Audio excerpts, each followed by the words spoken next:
السلام علیکم ورحمۃ اللہ وبرکاتہ۔ بسم اللہ الرحمن الرحیم، والصلاة والسلام علی رسولہ الکریم وعلی آلہ وصحبہ اجمعین۔ آخری عشرے کی بات کرتے کرتے 17 رمضان کی وجہ سے کچھ بدر کی بات آ گئی تھی، تو میری گزارش یہ ہے کہ میں تو یہاں مختصر ہی عرض کر سکتا ہوں، اس کو آپ تفصیل سے ضرور پڑھیں، سیرت میں بدر کا پورا واقعہ، بلکہ پوری سیرت پڑھیں۔ تو آخری عشرہ شروع ہونے والا ہے، اس میں دو چیزیں بڑی اہم ہیں، ایک شب قدر اور ایک اعتکاف۔ شب قدر 5 راتوں میں گھومتی ہے، ایک 27 کی رات ہی شب قدر نہیں۔ ہمارے پورے ملک میں 27 کی رات اس طرح منائی جاتی ہے جیسے یہی شب قدر ہے، حالانکہ اس کو اللہ نے گھما دیا ہے، کبھی یہ 21 میں ہوتی ہے، کبھی 23 میں ہوتی ہے، کبھی 25 میں ہوتی ہے، کبھی 27 میں ہوتی ہے، کبھی یہ 29 میں ہوتی ہے۔ اس کو اللہ تعالیٰ نے ایسے متعین نہیں کیا ہے۔ اللہ کے محبوب صلی اللہ تعالیٰ علیہ وسلم تشریف لا رہے تھے شب قدر بتانے کے لیے، تعین کے ساتھ، متعین ہونے کے ساتھ۔ کچھ 2 آدمی آپس میں لڑ رہے تھے، تو آپ نے فرمایا کہ میں آیا تھا تمہیں بتانے شب قدر، لیکن ان کی لڑائی کی وجہ سے اللہ تعالیٰ نے مجھے اس کو بھلا دیا ہے، لہٰذا اب تم اسے 5 راتوں میں تلاش کرو۔ اور یہ اللہ کا بہت بڑا کرم ہوا کہ اللہ نے اسے اس میں گم کر دیا۔ اگر اللہ تعالیٰ اس کو متعین کر کے بتا دیتے، اور آگے آنے والے زمانوں میں تو پتہ ہے کہ شب قدر میں بھی لوگ شراب بھی پئیں گے، زنا بھی کریں گے، تو پھر ایسی اللہ کی پکڑ آتی کہ شاید ہم بندر اور خنزیر بنا دیے جاتے۔ تو اللہ تعالیٰ جیسے وہ دسترخوان اترا، عیسیٰ علیہ السلام کی قوم نے کہا دسترخوان اتارو ایمان لے، انزل علینا مائدۃ من السماء، تو عیسیٰ علیہ السلام نے کہا یا اللہ دسترخوان اتار، تو اللہ تعالیٰ نے فرمایا اتار تو دوں گا، لیکن پھر کوئی ایمان نہ لایا تو وہ عذاب دوں گا کہ سب دیکھیں گے۔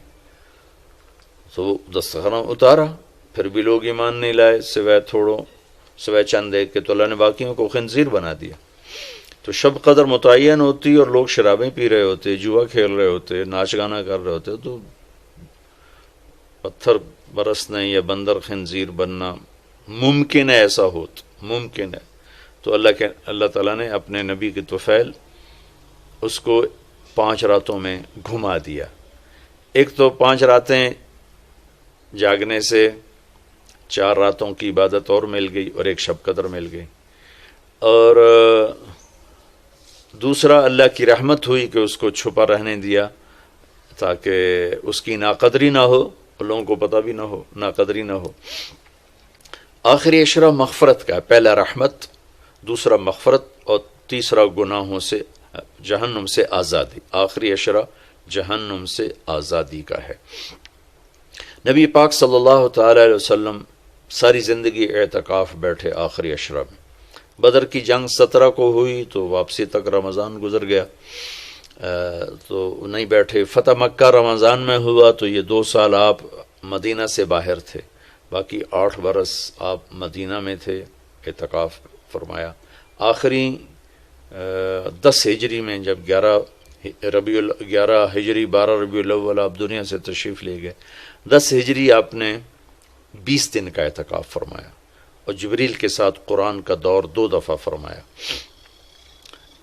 ایک دفعہ آپ نے رمضان میں کسی وجہ سے اعتکاف اپنا ملتوی فرمایا، کینسل فرمایا، تو وہ شوال میں 10 دن آپ دوبارہ اعتکاف میں بیٹھے۔ اعتکاف کا موضوع آکافہ کہتے ہیں مڑ جانا، پھر جانا، پلٹ جانا۔ تو اعتکاف کا مطلب ہے کہ اس طرح یکسو ہو کے بیٹھنا کہ دل اللہ کی طرف پھر جائے، دل اللہ کی طرف مڑ جائے۔ تو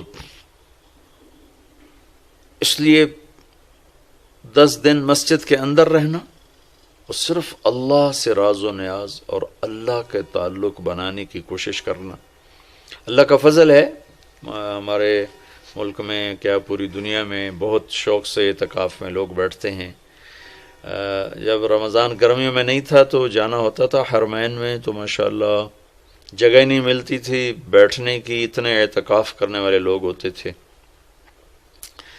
جب کوئی چیز رسم بن جاتی ہے تو اس کی روح نکل جاتی ہے، روح نکل جاتی ہے۔ اعتکاف کا مطلب ہے خلوت میں اللہ سے تعلق بڑھانا، لیکن جب وہ اعتکاف ہی ایک مجلس بن جائے اور اعتکاف بھی ایک بھیڑ بن جائے تو وہ اعتکاف نہیں رہتا، نہ اس کا وہ مقصد پورا ہوتا ہے اور نہ اس کا وہ اجر ملتا ہے جو اس پر رکھا گیا ہے کہ ایک دن کا اعتکاف جہنم سے 3 خندق دوری ہے، اور ایک خندق کا فاصلہ زمین آسمان کے برابر ہے۔ تو اعتکاف کا صحیح فائدہ تب ہے جب آپ بیٹھنے سے پہلے علماء سے پوچھ لیں کہ کیسے بیٹھنا ہے، کیا طریقہ ہے۔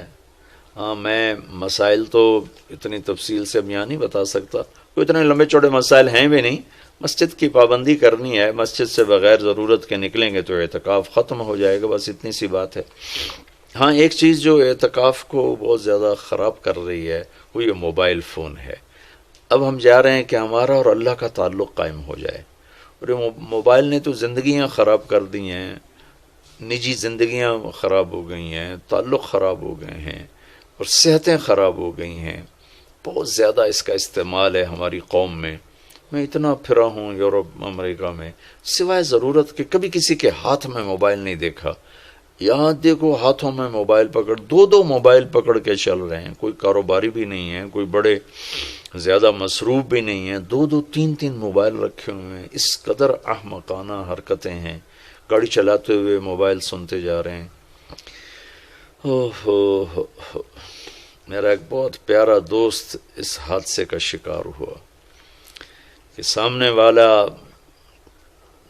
وہ یہ تو اپنی صحیح لائن پہ جا رہا تھا، وہ اس پہ چڑھ گیا، اس کا تو کھیل رہا اور میرے ایک دوست قیمتی کی جان چلی گئی۔ تو ہمارے یہاں بہت بے احتیاطی ہے۔ تو کم از کم یہ 10 دن آپ مسجد میں جا رہے ہیں، موبائل گھر چھوڑ کے جائیں، لیپ ٹاپ گھر چھوڑ کے جائیں، اور کئی ویڈیو گیم کھیل رہے ہوتے ہیں، بھائی تو اعتکاف نہ بیٹھ، گھر جا کے بیٹھ جا، اور موبائل پہ لگے ہوتے ہیں، لیپ ٹاپ ساتھ لے کے جاتے ہیں، وہاں کاروباری سلسلے چل رہے ہوتے ہیں۔ یہ کام تو آپ سارا سال کرتے ہی رہے ہیں۔ یہ 10 دن اس لیے فارغ کیے جا رہے ہیں کہ میں ہوں اور اللہ ہو، جب تم میرے پاس ہوتے ہو گویا کوئی دوسرا نہیں ہوتا۔ اس طرح اللہ کے ساتھ تعلق بن جائے، اس طرح اللہ پاک کی محبت نصیب ہو جائے کہ پھر ساری زندگی اللہ ہی اللہ ہو، ہر وقت۔ وَإِذَا احفظ اللہ یحفظک، احفظ اللہ تجدہ تجاہک، اپنے اللہ کو اپنے سامنے رکھ، اللہ تجھے ہر وقت اپنے سامنے رکھے گا۔ ہم تو ہیں ہی اللہ کے سامنے، ہر وقت اللہ کو تو اپنے سامنے پائے گا۔ اعتکاف میں بھیڑ اور رنگ برنگے کھانے اور لمبے چوڑے دسترخوان اور بے حساب افطاری سحری، یہ ساری چیزیں اس کی روحانیت کو ختم کرنے میں یہ نہیں کہتا کہ اس کا اجر انشاءاللہ ملے گا، لیکن ایک نوجوان ماشاءاللہ اکثر نوجوان، یہ فیصل مسجد اسلام آباد میں تو سینکڑوں لوگ اکٹھے ماشاءاللہ اعتکاف میں بیٹھے ہوئے ہوتے ہیں۔ تھوڑی جو بھائی اعتکاف میں بیٹھنا چاہتے ہیں، یہ میری چند گزارشات کو ضرور سامنے رکھیں۔ موبائل لے کر نہ جائیں، لیپ ٹاپ لے کر نہ جائیں، وہاں زیادہ فضولیات، بے شک اللہ کے دین کی باتیں کریں بھی صحیح، سنیں بھی صحیح، دعوت دیں، دعوت سنیں، تعلیم میں بیٹھیں، لیکن فضولیات میں نہ لگیں، زیادہ وقت دعا میں لگیں۔ اور اعتکاف والے کے لیے یہ بھی ایک بہت بڑی فضیلت ہے کہ اگر یہ سویا بھی ہو تو اس کی عبادت کا ہی لکھا جاتا ہے، اس کا کھاتا، اس کا سونا بھی عبادت، اس کا کھانا بھی عبادت، اس کا وہاں آرام کرنا بھی عبادت۔ لوگ رات کو جاگیں گے تو ان کا جاگنا لکھا جائے گا، لیکن یہ اعتکاف میں سویا بھی ہے تو اس کا جاگنا لکھا جائے گا، اور 5 راتوں میں 1 رات تو شب قدر ہے ہی، تو انشاءاللہ ضرور نصیب ہو جائے گی۔ تو یہ چند ایک تھوڑے احتیاطیں ہیں، اگر اعتکاف میں برت لی جائیں تو ہمیں اللہ کا تعلق نصیب ہو۔ مستورات خواتین جو گھروں میں اعتکاف بیٹھتی ہیں تو وہ ایک کمرہ ہوتا ہے، ایک کمرے کو وہ متعین کر لیا جاتا ہے، اسی میں وہ رہتی ہیں، اس سے باہر نہیں نکلتی۔ اسی میں انہوں نے دن گزارنا ہوتا ہے، وہ 10 دن گزاریں، 3 دن گزاریں، جتنے دن کی بھی نیت کریں۔ اللہ کے محبوب صلی اللہ تعالی علیہ وسلم ہمیشہ 10 دن کا اعتکاف فرماتے تھے، پر ایک دفعہ 20 دن کا فرمایا، اور اس میں شب قدر ہے جو لیلۃ القدر خیر من الف شہر۔ ایک دفعہ آپ تشریف فرما تھے اور آپ نے بنو اسرائیل کے 4 انبیاء کا ذکر کیا جنہوں نے 80 سال اللہ کے راستے میں جہاد کیا، تو صحابہ نے کہا بڑے غم سے، یا رسول اللہ ہماری تو عمریں ہی 80 سال نہیں ہوتی، تو اللہ نے اسی وقت یہ آیت اتاری، لیلۃ القدر خیر من الف شہر انا انزلناہ فی لیلۃ القدر وما ادراک ما لیلۃ القدر لیلۃ القدر خیر من الف شہر، کہ میرے محبوب ہم آپ کی امت کو ایک رات دیتے ہیں جو 80 سال سے زیادہ بہتر ہے، 1000 مہینوں سے زیادہ بہتر ہے، تو 1000 مہینے تو 80 سال سے بھی زیادہ بن جاتے ہیں۔ تو کوئی خاتون، کوئی مرد، کوئی عورت، کوئی بچہ بچی، بوڑھا جوان، ایک رات، وہ 5 راتیں ہیں۔ آج کل تو ہمارے بچے سوتے ہی نہیں ہیں، ایسے وہ کمپیوٹر الٹے چل گئے ہیں کہ راتوں کو جاگتے ہیں، دن میں سوتے ہیں۔ تو یہ 21، 23، 25، 27، 29 5 راتیں اگر جاگ لیا جائے، کچھ قرآن پڑھ لیں، کوئی تلاوت کر لیں، کوئی ذکر کر لیں، کوئی نماز پڑھ لیں، کوئی دعا مانگ لیں، اعتکاف میں دعاؤں کا اہتمام کیا جائے، اپنے لیے مانگیں، اپنے گھر کے لیے مانگیں، اپنے شہر کے لیے مانگیں، اپنے صوبے کے لیے، اپنے ملک کے لیے، پوری امت کے لیے، پوری دنیا کے انسانوں کے لیے۔ ساری دنیا کے انسان، 700 کروڑ انسان ہمارے انسانی بھائی ہیں، ہمیں ان کے کفر سے نفرت ہے، ان کی ذات سے نہیں، ہمیں ان کے جرم سے نفرت ہے، ان کی ذات سے نہیں، ہمیں مشرک کے شرک سے نفرت ہے، اس کی ذات سے نہیں، ہمیں شرابی کی شراب سے نفرت ہے، اس کی ذات سے نہیں، ہمیں ظالم کے ظلم سے نفرت ہے، اس کی ذات سے نہیں۔ اللہ ان سب کو ہدایت دے دے، یہ جنت میں چلے جائیں تو ہمارا اس میں کیا نقصان ہے؟ وہ جنت میں جائیں گے، اللہ کے نبی خوش ہوں گے، اللہ بھی خوش ہوں گے۔ وہ جہنم میں جائیں گے تو اس میں ہمارا کیا نفع ہے؟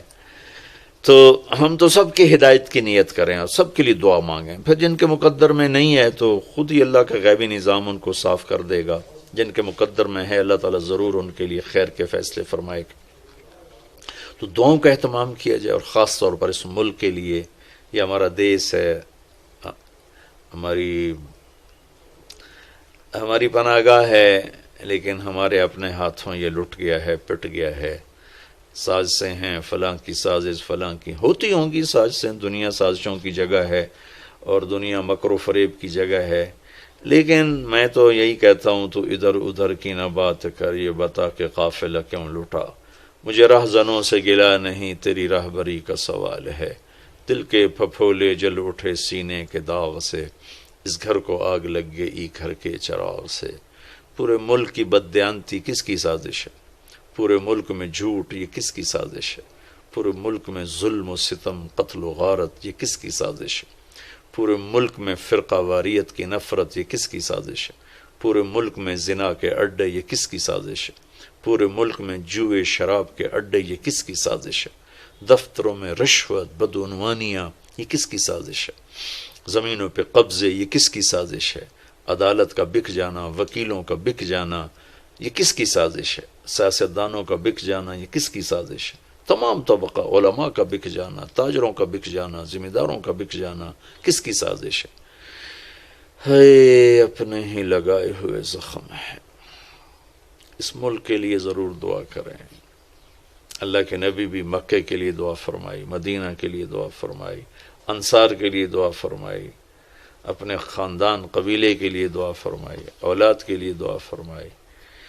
تو دعاؤں کا اہتمام فرمائیں، بہت بڑی عبادت ہے دعا، بہت بڑی عبادت ہے دعا۔ اور دعا کا طریقہ یہ نہیں ربنا آتنا فی الدنیا، دعا کا طریقہ یہ ہے کہ پہلے اللہ کی تعریف کریں، پھر اللہ کے نبی پر درود و سلام پیش کریں، پھر اللہ سے باتیں کریں، بات کریں، یا اللہ تجھے تو پتہ ہے میرے ساتھ یہ ہوا، میرے ساتھ یہ ہوا، میرے دیس کے ساتھ یہ ہوا، میرے صوبے کے ساتھ یہ ہوا، ہمارا ساتھ ہمیں یہ مصیبت پیش آئی، یہ مشکل پیش آئی، اور تیرے سوا کوئی کرنے والا نہیں۔ اللہ سے باتیں کرو، منت کرو، خوشامد کرو۔ یہ دعا کا وہ طریقہ جو میرے اللہ کو پسند ہے۔ ہم شروع ہو جاتے ہیں ربنا آتنا فی الدنیا، کچھ رٹی رٹائی باتیں ہیں۔ ایک بات یاد رکھیں، دعا الفاظ کا نام نہیں، دعا کیفیت کا نام، دعا الفاظ کا نام نہیں، دعا کیفیت کا نام۔ ہمارے ماحول ہے جی میرے لیے یہیں دعا کر دیں، میرے لیے ہاتھ اٹھا دیں، میرے لیے ہاتھ اٹھا دیں، ہاتھ اٹھوائے نہیں جاتے، وہ دعا کروائی نہیں جاتی، دعا لی جاتی، وہ اندر کی کیفیت کا نام دعا ہے۔ پھر وہ پشتو میں ہو، پنجابی میں ہو، سندھی میں ہو، سرائکی میں ہو، بلوچی میں ہو، بروہی میں ہو، بلتستانی میں ہو، گلگتی میں ہو، کسی بھی زبان میں ہو، اگر وہ کیفیت ہے تو عرش کو چیر کے پار نکل جائے گی۔ رٹائے الفاظ ہیں تو یہاں سے اوپر نہیں جائے گی۔